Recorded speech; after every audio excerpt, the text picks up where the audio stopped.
When I divorced Emily, I didn't make a scene. No shattered plates. No slammed doors.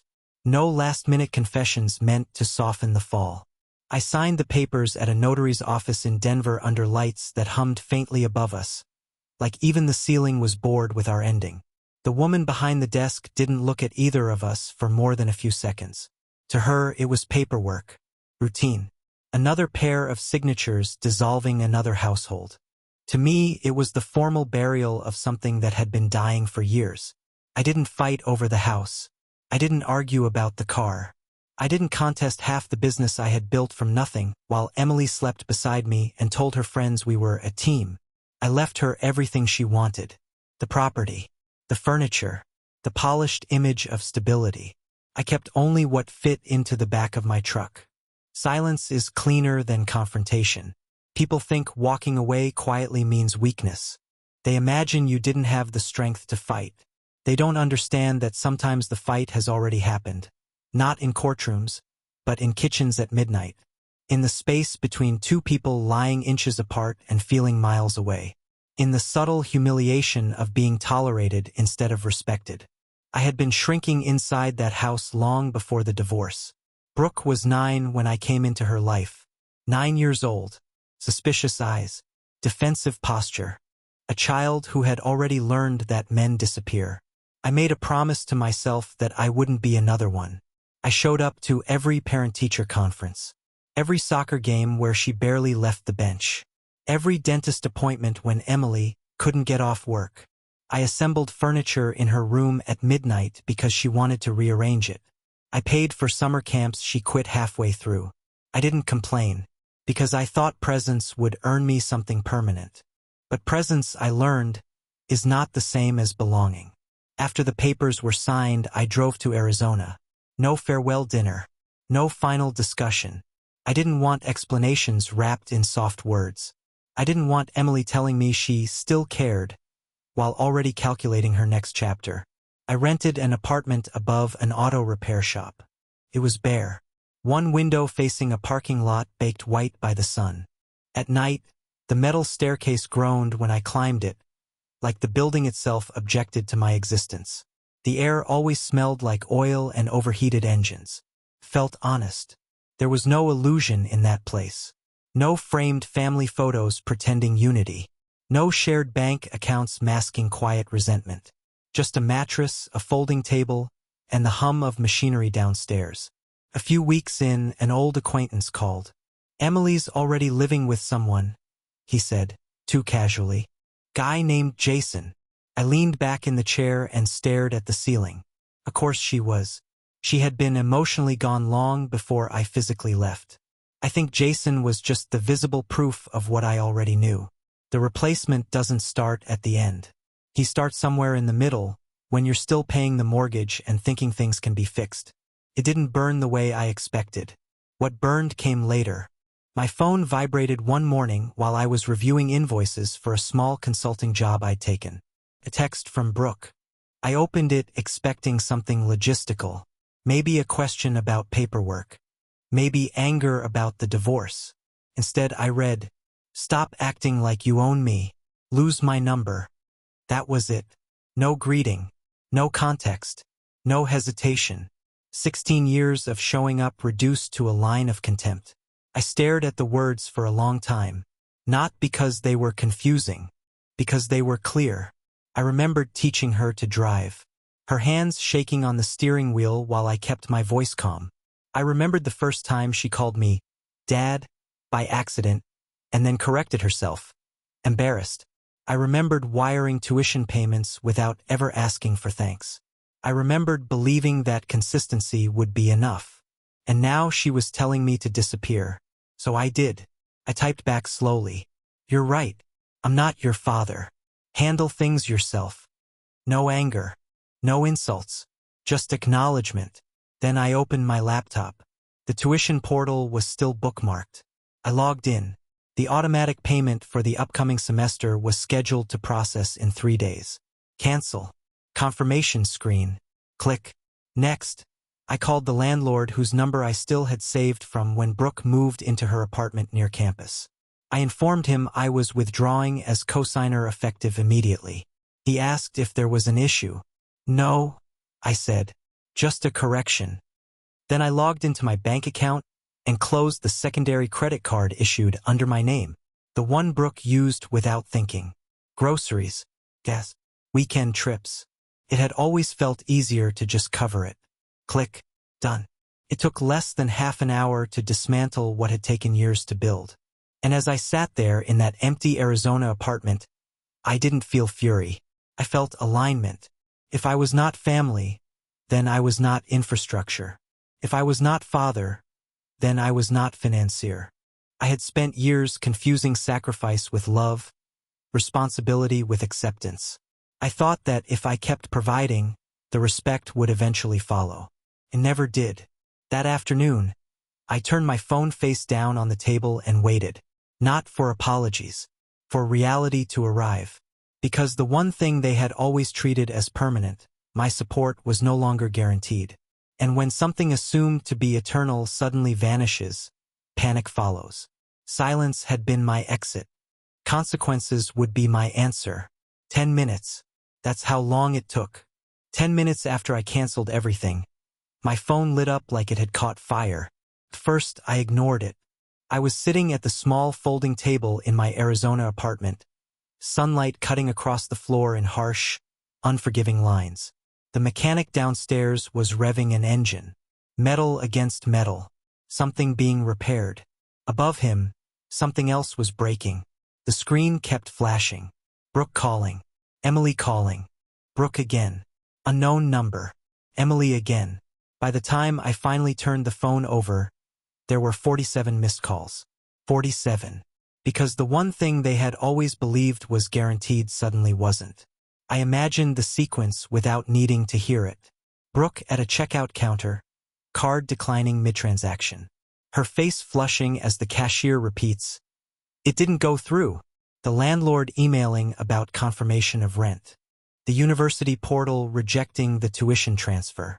Comfort evaporates quickly when it was never yours to begin with. The phone rang again. Emily. I answered on the fourth ring. She didn't say hello. What did you do? No concern. No, how are you? Just numbers. Disruption. Damage control. I adjusted my finances. I said evenly. Adjusted. Her voice was sharp, thin. Brooke's tuition didn't go through. Her landlord says you removed your name. Her card is declining. What is wrong with you? I leaned back in the chair, staring at the ceiling where a crack ran from one corner to the other like a fault line. What's wrong? I said quietly. Is that I was informed I'm not her father. There was a pause. Then she exhaled sharply. She was angry. You know how she gets. She didn't mean it like that. Like what? Like, Emily hesitated. Like you don't matter. But that's exactly what it meant. I closed my eyes. For years, I said slowly, I've been paying for everything, without complaint, without conditions. If I'm not family, Emily, then I have no obligations. You're overreacting. No, I replied. I'm finally reacting correctly. Her tone shifted then, softened artificially, the way she used to when negotiating something she wanted. This isn't about pride. This is about Brooke's future. Do you really want to jeopardize her education over a text message? It wasn't about the text. It was about the truth inside it. I'm not jeopardizing anything, I said. I'm simply stepping aside. Jason can prove his seriousness now. Silence. Heavy. You're being petty. Am I? I asked. Or am I just no longer convenient? She didn't answer that. Instead, she pivoted. Brooke is panicking. She's terrified. She thought the tuition was handled. You've always handled it. Exactly. She thought, I said, that I would always handle it. That's the problem. Emily's voice tightened. So what, you're teaching her a lesson? By pulling the rug out from under her? No, I said. She pulled it first. The line went quiet again. I could almost see her standing in the kitchen of the house I used to own. Phone pressed to her ear. Jason somewhere in the background pretending not to listen. Finally, she said, Jason just moved in. He's not financially responsible for her. I let that hang. Then who is? I asked. You know who? She snapped. Yes, I said. Her father. And for the first time in that conversation, Emily didn't have an immediate response. Because the biological father had always been theoretical. Absent. Occasional birthday check. Holiday call. Nothing more. And I had filled that vacuum. Willingly. Until now. When we hung up, the silence in my apartment felt clean again. Not peaceful. Just honest. An hour later, Brooke texted. Not an apology. Paragraph. I didn't mean it like that. I was just upset. You know, I don't think you own me. I just need space. Why would you do this without warning? My tuition is due. My landlord is asking questions. This is extreme. Extreme. I read the message twice. Every sentence circled the same center. Fear of losing comfort. Not one line acknowledged 16 years of sacrifice. Not one word recognized what I had provided. No, I'm sorry. No, thank you. Just logistics and panic. I typed slowly. You told me to lose your number. I'm respecting that. I'm not your father. Handle things yourself. 3 dots appeared immediately, then disappeared, then appeared again. Nothing came. Because what could she say that didn't require humility? My phone buzzed again. A transfer notification. Jason had sent a small amount of money with a note. To help out. Help out. I stared at it for a long time. Then I sent it back. Not because I needed to prove something, but because token gestures don't replace years of responsibility. If he wanted to step into my place, he could do it fully. Not symbolically. By evening, the calls slowed. Panic had turned into strategy on their end. I could feel it. Conversations happening without me. Calculations. Maybe even resentment building toward the man who refused to keep funding the illusion. And in that small apartment above the repair shop, I felt something I hadn't felt in years. Not anger. Control. I had spent so long being the quiet provider that they forgot I was choosing to provide. They thought it was permanent. Like gravity. But gravity disappears the moment the ground gives way. And I had just stepped back. A week passed before they showed up. 7 days of silence. 7 days of no more frantic calls. No more angry messages. Just the mechanical rhythm of my new life in Arizona. Engines revving below me. Invoices stacking neatly on my desk. The sun bleaching the parking lot into something almost unreal. I had *N to understand the quiet. Then came the knock. Not hesitant. Not polite. Firm. Repeated. I knew before I opened the door. Emily stood there first. Composed but tight around the eyes. Brooke beside her. Arms crossed. Face pale in a way she probably didn't realize. And a few steps behind them, Jason, trying to look solid, trying to look like he belonged in a confrontation that wasn't really his. They had driven 8 hours. Not for reconciliation. For restoration. Can we come in? Emily asked. I stepped aside without a word.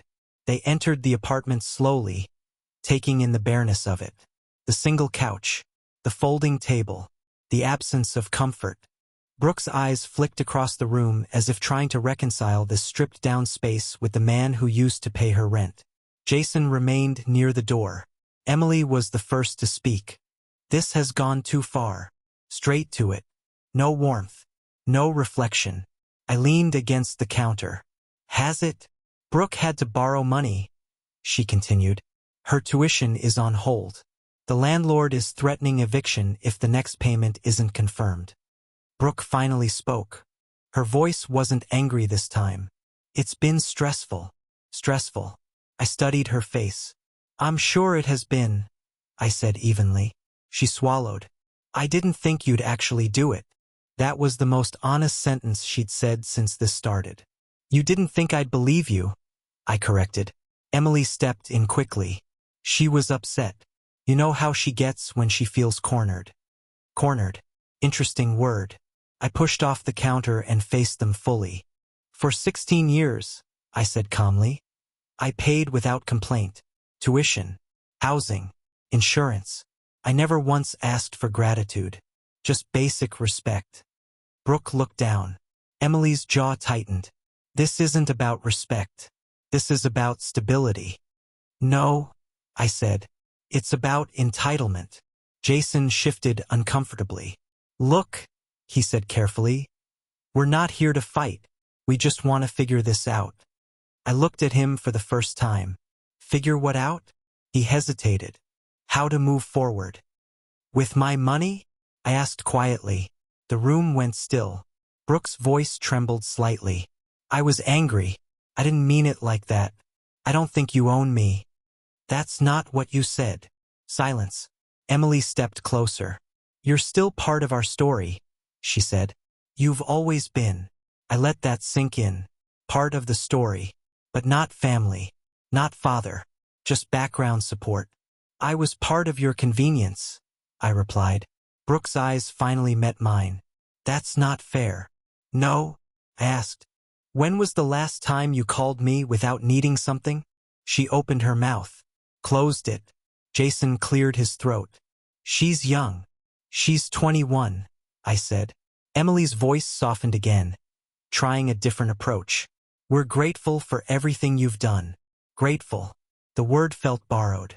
If you were grateful, I said quietly, you would have defended me when she erased me. Emily flinched, because she hadn't. She had stayed silent when Brooke told me to lose her number. Silent when I was reduced to a wallet with a pulse. Brooke stepped forward slightly. I didn't erase you. You told me I wasn't your father, I said. Because you're not, she whispered, and then immediately realized the mistake. The truth slipped out before she could stop it. Not cruel this time, just factual. And that was worse. I nodded slowly. You're right. Emily's eyes widened. Don't twist this. I'm not twisting anything, I interrupted gently. I'm accepting reality. Jason shifted again. So what happens now? I looked at Brooke. You manage, I said. Her face tightened. On our own. Yes. Emily's composure finally cracked. You're abandoning her. I let the accusation hang. No, I said calmly. I'm stepping back to where I was always standing. They wanted me close enough to fund their lives. Far enough not to claim authority. It doesn't work that way. Brooke's voice broke slightly. So that's it? After everything? After everything. I almost smiled. Yes, I said. After everything. The air felt heavy. Final. Jason finally spoke again, frustration leaking through. You're punishing her to make a point. No, I said. I'm removing myself from a role you all insisted I didn't have. Emily stared at me like she didn't recognize me anymore. Maybe she never did. Brooke's shoulders sagged. We thought you'd always be there. There it was. The assumption. I stepped closer to the door. I said. Until you made it clear I wasn't wanted as anything more than support. Silence swallowed the room. Emily's voice was small now. You don't feel anything? I paused. I feel clarity. No rage. No trembling. Just the clean understanding that love without respect becomes obligation. And obligation without acknowledgement becomes resentment. Brooke stood there a moment longer, as if waiting for me to reverse it all. Waiting for the familiar safety net to appear beneath her again. Didn't. Eventually, Emily turned toward the door. Jason followed. Brooke lingered half a second longer. Then she stepped out too. I closed the door gently. Not slammed. Not dramatic. Just closed. And as their footsteps faded down the metal staircase, I felt something settle inside me. For years, I thought walking away would feel like revenge. Didn't. Felt like balance. They managed. That's the part people don't expect. They borrowed money, picked up extra shifts, sold things, cut expenses. Jason, I heard through someone else months later, took on contract work he wasn't prepared for. Emily tightened everything, subscriptions, dinners out, vacations. Brooke deferred one class. They survived. And that's what made the silence heavier. Because for years I told myself they needed me. That I was essential. That if I stepped away, everything would collapse. Didn't. It just became harder. And that difference matters. The first week after they left my apartment in Arizona, I waited for another knock, another wave of calls, another plea dressed as reconciliation. Nothing came. My phone stayed still on the table. The mechanics downstairs kept laughing. Engines kept roaring to life. Bills came addressed only to me. No shared obligations. No emergency texts. Just space. The kind of space that forces you to confront your own illusions. I thought I would feel vindicated. I didn't. I thought I would feel anger. That had already burned out. What I felt was clarity, cold and undramatic. For years, I confused being needed with being loved. I paid tuition and called it devotion. I co-signed leases and called it fatherhood. I absorbed disrespect and called it patience. But love without respect slowly mutates. It becomes obligation, then expectation, then entitlement. And somewhere along the way, you stop being a person and become a resource. I replayed Brooke's words often. Stop acting like you own me. Lose my number. There's something brutally honest about youth. They say what everyone else is too careful to say. She didn't see me as father. She saw me as access. And I had allowed it. That's the part no one wants to admit. The stepfather is complicit in his own erasure if he keeps financing it. Emily sent one message about 3 weeks later. Short. We're figuring things out. Not we miss you. Not we're sorry. Not you mattered. Just logistics again. I didn't respond. Because what was left to say? I had stepped out of the role they defined for me. And in doing so, I discovered something uncomfortable. I had been clinging to a title that was never truly mine. I was the man who showed up, but I was never the man they chose. That difference haunted me at first. Then it freed me. I started rebuilding quietly, took on more clients, rented a slightly larger place, still modest, bought secondhand furniture with cash instead of draining accounts for someone else's comfort. I cooked for one. A strange thing happens when you only provide for yourself. You start noticing how much you were giving away. Energy, time, money, dignity. I slept better, not because I didn't care anymore, but because I stopped fighting a role that required constant proof. Months passed. I heard through mutual acquaintances that Brooke had adjusted. She took on part-time work, learned to budget. Jason contributed more than anyone expected. Emily returned to full-time hours. They weren't thriving, but they weren't drowning either. And that realization did something unexpected inside me. It removed the last thread of guilt. They could stand. They just preferred not to. I had made it easier for them not to. One night, sitting alone with the desert air drifting through the window, I asked myself the question everyone would eventually ask me. Was I cruel? Did I overreact to a text? Did I abandon a young woman I helped raise? The honest answer is this. I stopped pretending. If I had continued paying after being told I wasn't family, I would have confirmed their belief that my role was transactional. I would have taught Brooke that words have no consequences. I would have taught Emily that silence is permission. Instead, I drew a line. Not loudly, not violently, just clearly. And clarity is uncomfortable for people who benefit from your ambiguity. I don't hate them. That's the strangest part. There's no revenge in my chest. No fantasy of them failing. No secret hope that they call crying again. There's just acceptance. Sometimes walking away isn't about punishing someone else. It's about refusing to punish yourself. I loved a child who never fully claimed me. I built a foundation for a family that never truly invited me inside. I stayed longer than I should have because I believed consistency would eventually convert into belonging. Didn't. And when the illusion finally cracked, I chose silence over spectacle. I chose distance over degradation. I chose self-respect over continued access. That's all this was. Not vengeance. Not bitterness. Just the end of pretending that writing checks makes you a father. They're managing now, and I'm managing too. The difference is, I no longer fund the version of myself they rejected. So tell me, was I wrong to accept their definition of me and act accordingly?